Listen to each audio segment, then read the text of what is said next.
So obviously in four hands, there's less room on the bench and on the piano, and each person only gets half of the keyboard, so it can be quite constricting. However, it's really it's much more intimate. There's a chemistry of collaboration that's really much more palpable. You can really feel each other breathe, and obviously you can see each other's hands and everything, so it's a very different experience.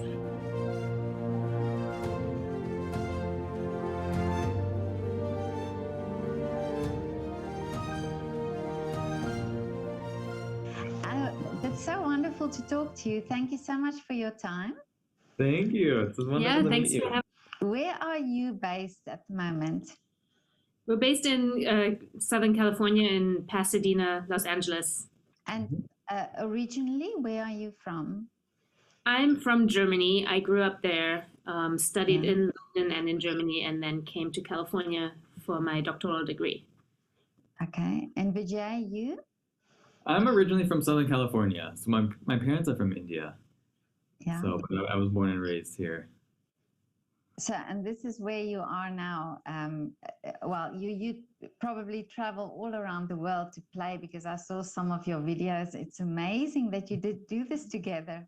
Yeah. It is really wonderful. Yeah. We're very lucky to be able to be husband and wife and also get to travel and perform and enjoy one another's company.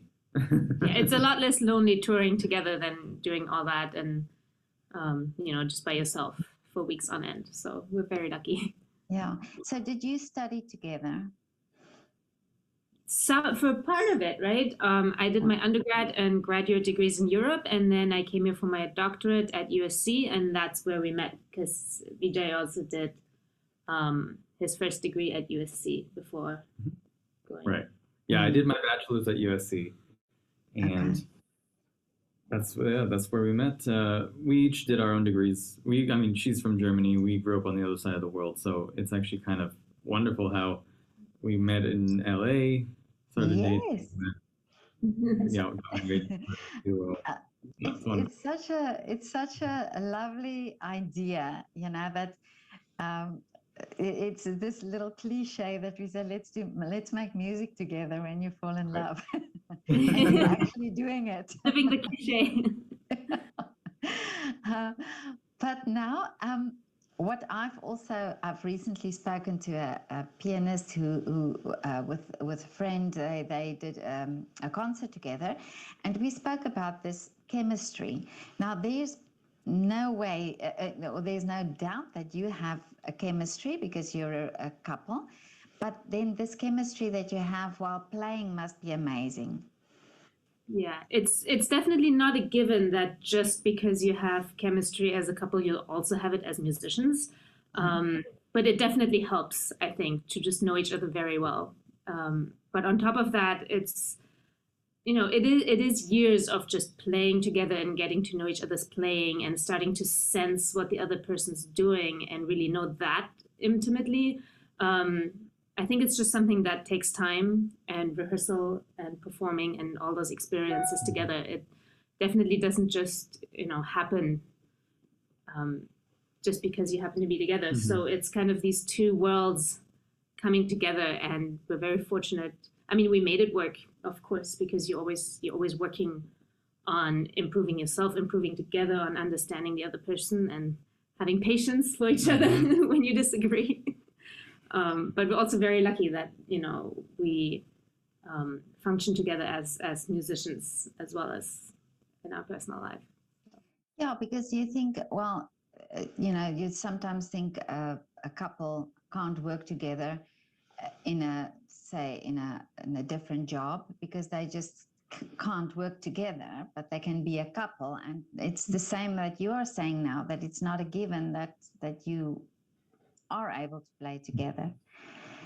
But now, where did this idea come from? Because you have probably developed yourselves in as musicians. So when did you have this idea, we can be this duo together? Well, we realized piano duo is a great musical niche to tap into with extraordinary repertoire to perform. And in the beginning, obviously we did it as fun. We we got some music, we opened the score, we sight read together. But we actually started doing a few recordings of ourselves on two pianos and four-hand stuff, and we sent it out to some concert series, some producers, and we actually like tripled the number of concerts we were booking. So, I mean, I grew up in Southern California, and over time I've established a concert presence and just networking here just from growing up here, and I've amassed contacts that we were able to introduce our duo to, and yeah, and we just realized that the piano duo thing, it was kind of a new thing for a lot of members of the audience as well as concert presenters, and that it just kind of went over very well with them because it was just, of course, we're soloists, we love playing that way, and that's what people hear most of the time. So this duo just introduced kind of a new aspect of that. People love watching it, the coordination between the hands, the different repertoire. There's a lot of really fun repertoire to play as well. You can do so many transcriptions. Already as a pianist, you can do so much on that instrument, from orchestral productions or whatever you want to do. But when you have four hands, you really can do almost anything. So it really opens up a lot of opportunities. So this is the niche, definitely, because when I heard of you, I just thought, wow, this is amazing. And but also now, the repertoire you are playing, who decides, or do you just work together on that? Yeah, we decide together. Sometimes the concert presenters decide in some way because they have certain themes they want. Like right now, next month we're going on a tour in the Midwest, and since the holiday season is approaching, we program things like the Nutcracker and Carnival of the Animals in their piano duo versions because it fits that holiday theme. Yeah, I mean, we seek to program pieces that really move us, like works that often tell a story, are very engaging for listeners, and are also fulfilling for us to perform. Like, for example, Schubert's Fantasy in F minor. That's a work that's very dear to us and for its such a undeniable staple, beauty. Yeah, and it's such a staple of the piano duo repertoire. You can't not play that piece, right? So that's definitely on a lot of programs. Right. So, I mean, the repertoire in Baroque, classical, romantic, impressionistic, contemporary, they're very plentiful for piano duo. So some of our favorites include, Bach cantata transcriptions, the Mozart sonatas, the Schubert Fantasy, the Brahms Hungarian dances, the Fauré, Dolly Suite, Debussy, Petite Suite, the Barber souvenirs. And we're also commissioning new music by living composers that we know personally. So we really perform everything from every style. So it's a really plenty. I wanted to ask now if you have composers who would actually write for you for this type of playing that you're playing. Yes. We was it last year or 2 years by now? 2020 made my perception of time all skewed. Just recently we did a composition by an LA-based composer, Todd Mason. He wrote a piece called Midnight at Prague Castle, which is kind of this very atmospheric work inspired by the castle in Prague. So that's something we did. Yeah. We're doing Lucas Richmond. Working with Lucas Richmond. Commissions with him. And then we have an exciting project that's going to be announced soon, but it's part of a Canada tour we're doing in the next season. And we're working with a contemporary composer for that as well. So we're very excited. Wonderful. Yeah, because I think it's also this, as we speak a lot about people getting used to, or people are used to the classics and what everybody knows, but it's these new works that's also so important to be heard. And for you as musicians, I'm sure it's also exciting to get new works, and to have the living composer where you can actually speak to. Exactly, yeah. It's very helpful to be able to get feedback in the moment, especially since the music is also living. They sometimes change notes and they change articulation and rhythm, sometimes on the spot, depending on how they're feeling. So it's a really interesting creative process to be a part of that we don't, we're not really composers ourselves, although Vijay has written a little bit in the past, but it's just a really interesting insights to how the composer's mind works and how the composition is not a static thing. It's a living, breathing work, Organism. an organism. Yeah.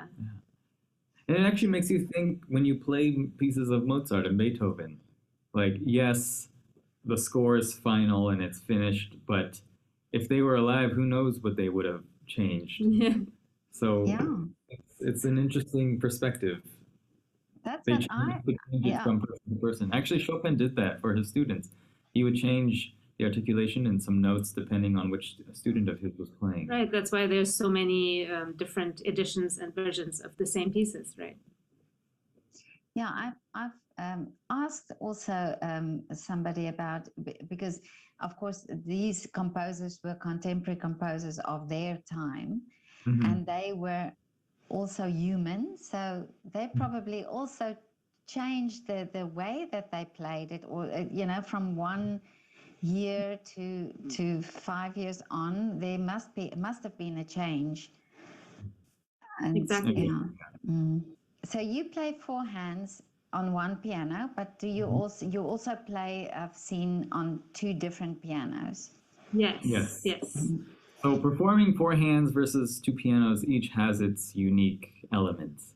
So obviously in four hands, there's less room on the bench and on the piano, and each person only gets half of the keyboard, so it can be quite constricting. However, it's really it's much more intimate. There's a chemistry of collaboration that's really much more palpable. You can really feel each other breathe, and obviously you can see each other's hands and everything, so it's a very different experience. There's a lot of work that involves coordination and not slapping each other by accident because you're just in each other's way. One person controls the pedal, so there has to be an extensive discussion, and you have to practice pedaling for the other person. And you have to really feel and imagine as if you were playing that other part because you're pedaling for them. And it can be quite, it's I don't know what would be a good analogy, but it's almost like that. Yeah, or like if I'm using my legs, but I have Vijay's arms, and it feels disconnected, right? It's a little bit like that. So if you were to drive a car while pedaling and someone else is steering, in a way. Yeah, that's a good one. So that's something to practice. But in two pianos, I mean, there's so much more freedom and space, and definitely a larger scope of sound. However, we're much farther away, which makes it difficult to communicate rather than four hands. Of course, anything is possible. It's harder work to try to connect and really. I think the ensemble work is actually more difficult when it's two pianos because especially if you have two full-size grand pianos, those can be quite large, right? And then they're opposite on stage normally. So the other person can really feel quite far away. And depending on the acoustics, they can sound far away too. So that's just a whole different challenge and a different way of working. So it's really fun also that you get to explore all these different things. It definitely never gets boring. And then, of course, there's different repertoire for each instrumentation. Because this is what I didn't realize about the pedals, but it's something to think about, that one person is in charge of the pedal. And then, but also that you say, if you play on your piano, you hear your sound, and then of course not always. So your timing, and you don't have a conductor there that keeps you in time. So this is really, you have to almost sense each other, or how do you do that?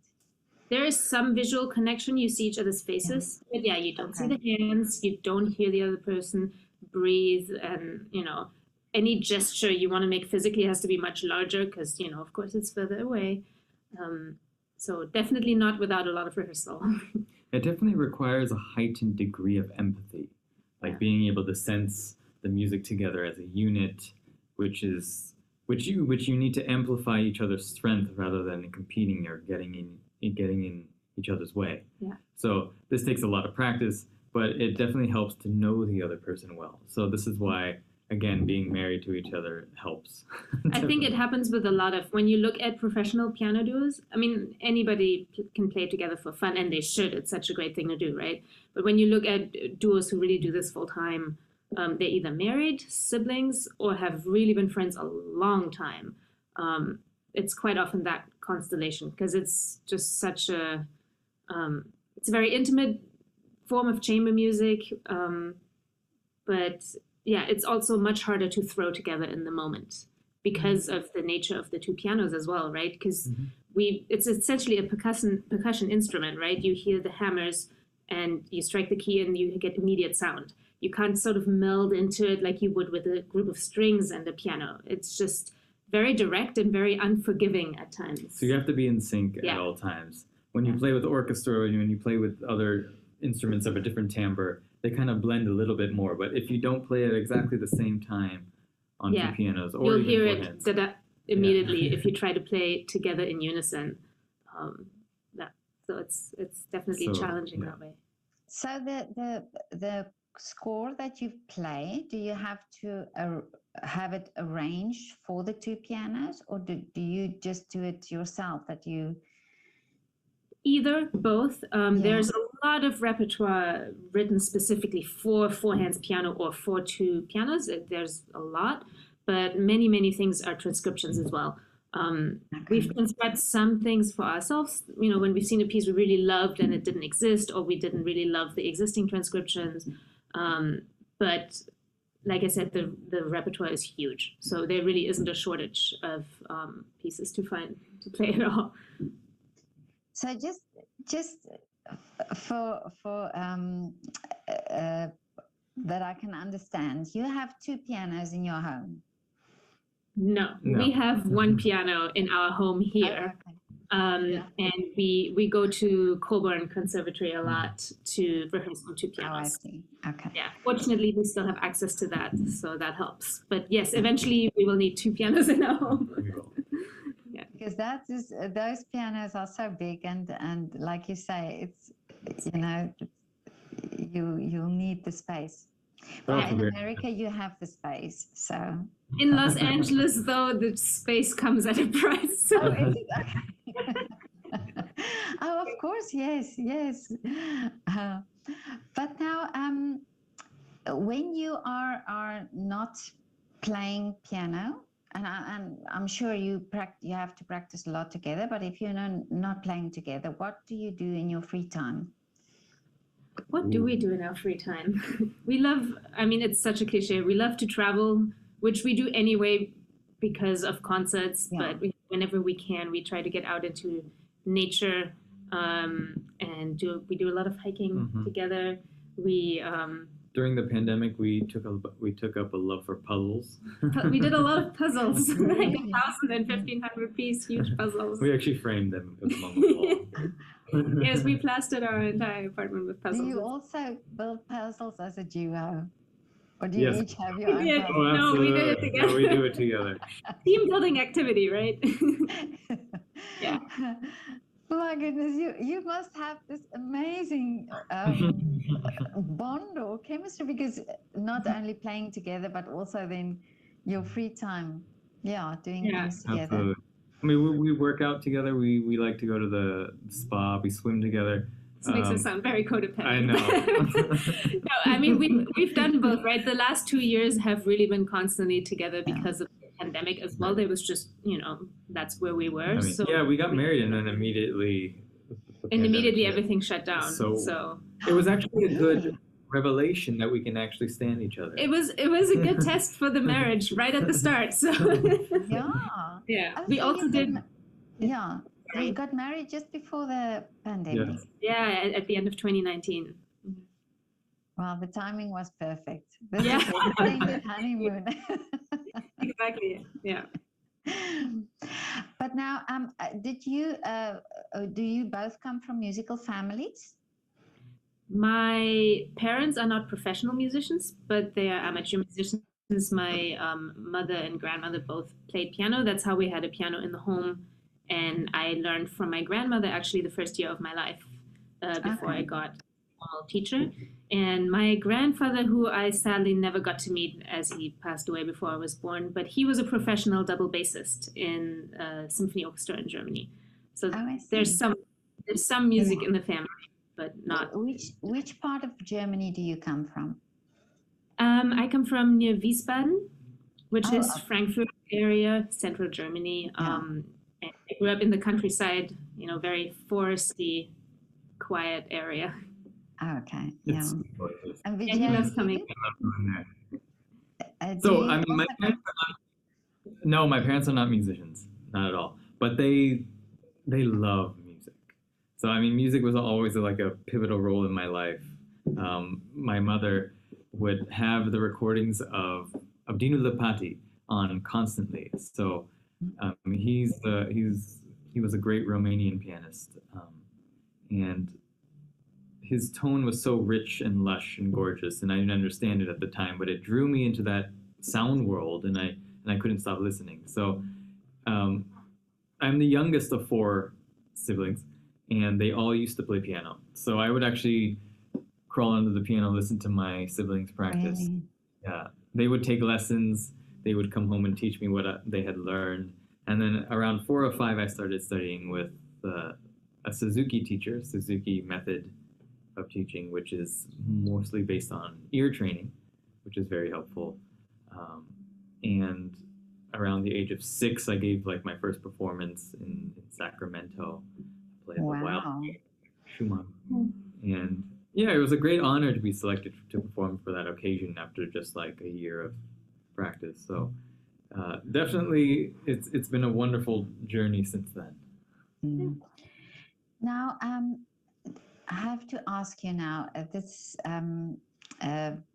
something that, what do you do before you have a concert? What is your ritual that you have? Well, on a physical level, we have to make sure we're, of course, very warmed up. So Yeah. before the concert, there'll be a dress rehearsal. There'll be a chance to try out the piano, the lighting. We'll do some rehearsing. We'll check out the acoustics of the hall. We'll hear each other in the hall to make sure everything is set. We'll do maybe a little recording, a pre-recording, just to like a dress recording, just to make sure everything is set where we like what we're doing in that specific space. Usually the audience is let in about 30 minutes before, so when we're in the green room, we're That's when we have some time to kind of try to focus, Mm. think about what's, try not to get too distracted by everything going around you, and just kind of focus on what we're about to do, what we're about to play. say a little affirmations about why we're doing this, even though we're very nervous. But the morning, do you have a sort of, the morning of the concert, do you have a big breakfast and do meditations, or what do you do then before you go to Absolutely. the I mean, concert? carbohydrates is a big thing Yeah, to make sure that we have enough carbs energy. before you play is good. I know most people can't eat right before a concert, so you try to eat early in the day, and then eat something that lasts you for the rest of the day. I always bring bananas to the performance. That's the only thing we'll eat before. The rich Some in potassium. It's a good natural beta blocker, which Yeah. helps with nerve. Chocolate is I- always great. I like a protein drink. I Get some- spoke to South Africans who also said that they eat a banana before it's also a duo. They eat a banana before they play. So I didn't realize, but I think somebody else also mentioned the banana that they eat. Yeah. It's a popular thing to eat before performances. So I've noticed also eating fish is very helpful in terms of concentration. omega 3. Really? Right, Oh, right. okay. So if I have like lunch or something with fish, for some reason I feel better when I'm playing, or I focus better, or I just overall.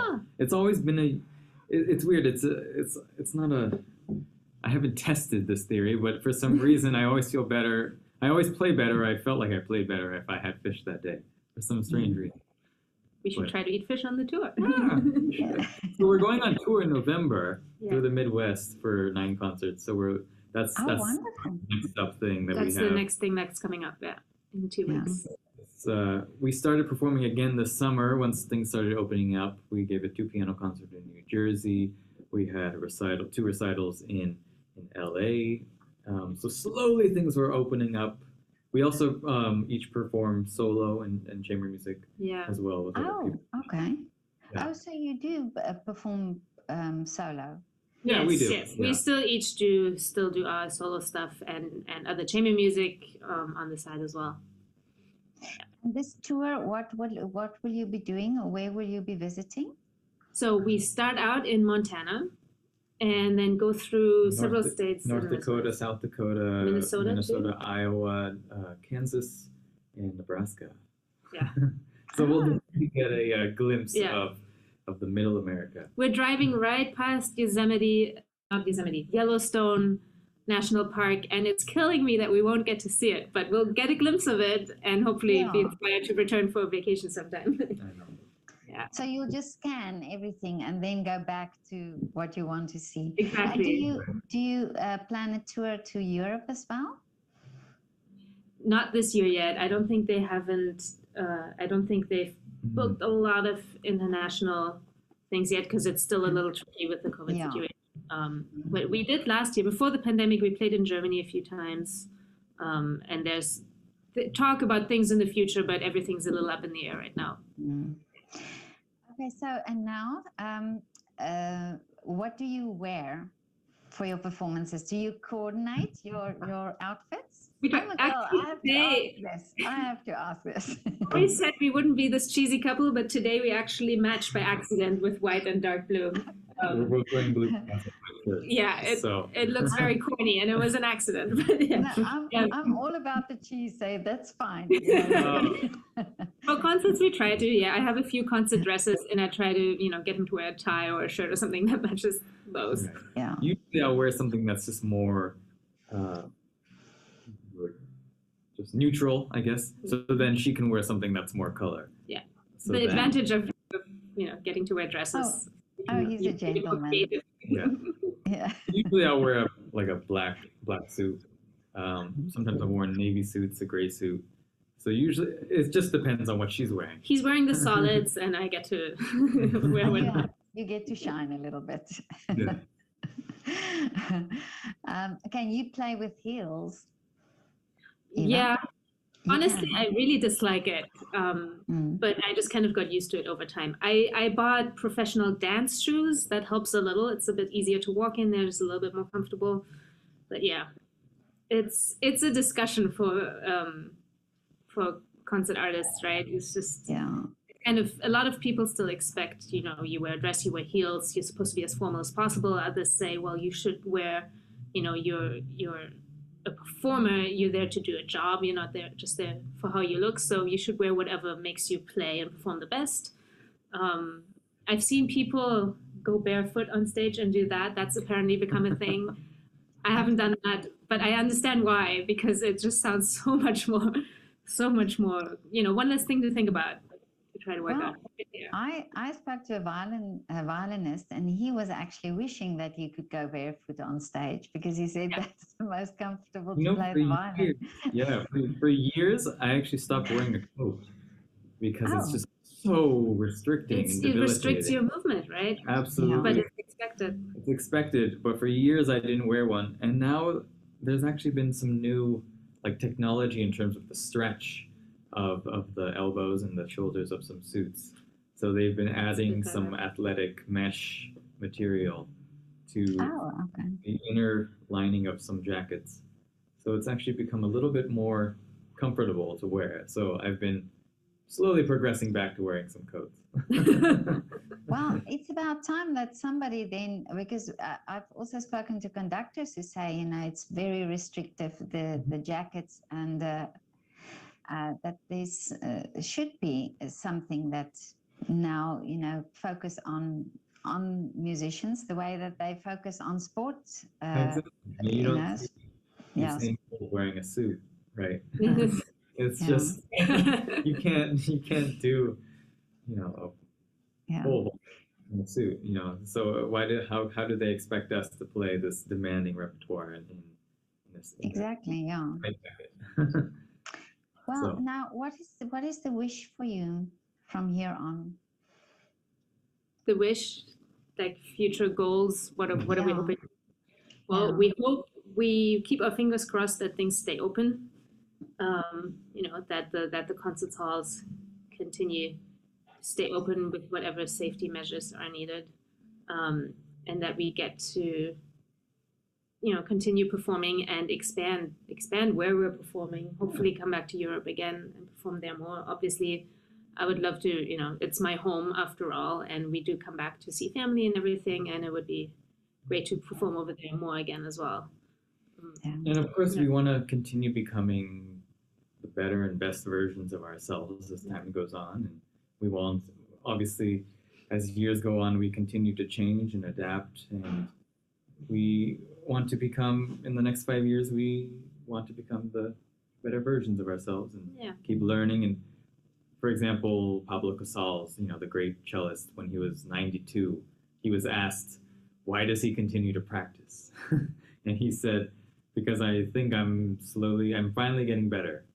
I think I'm making progress, right? Yeah. So I mean, this never ends. It never stops. So we continue to learn, and we continue to Well, yesterday I spoke to a baritone who's also a conductor, Davide Damiani, and he said something very interesting. He said that I asked him the advice for young musicians or young singers, and he said, keep practicing, keep working, because everything will come to you then, and it's exactly what you're saying there. You just have that focus and keep improving. And we also started teaching more during the pandemic. We have a lot of online students now from different parts of the country, different parts of the world. Wonderful. So that's been a really great experience. I mean, we've always I taught at USC as a teaching assistant in the years while I was doing my doctorate there. But it's been really great working with people from all kinds of, it's some very serious people preparing for auditions and everything, and to be part of that path. And then others just simply playing for fun. We have some adults who came back to music who said they kind of played in childhood and they got turned off by it, but then they missed it over time and they're coming back to it now. And it's a privilege really to just continue to work on what we love doing and hopefully inspire others into that music, into having some sort of creative experience with the piano. Yeah. I think it's that what you're saying about, some people do it for fun, but it's also then a way of making them appreciate what you are doing, because then they understand the music and they understand what it takes to be a musician. Yeah, and those are the types of people who will then be in the concert hall and be in the audience. So it's a really important part of what we do, I think. Yeah. No, that's wonderful. But thank you so much for your time. This was so exciting. For having us. I was so looking forward to talking to you because I saw the pictures and it just, for me, I'm in love with love, and I just think this is just so wonderful that you. Pardon? I love the painting that you have behind you. Oh, it's a heart. Yeah. It's embroidered by my mum. Oh, wow. Years ago, she gave it to me, and it's just a coincidence that it's there. But yeah.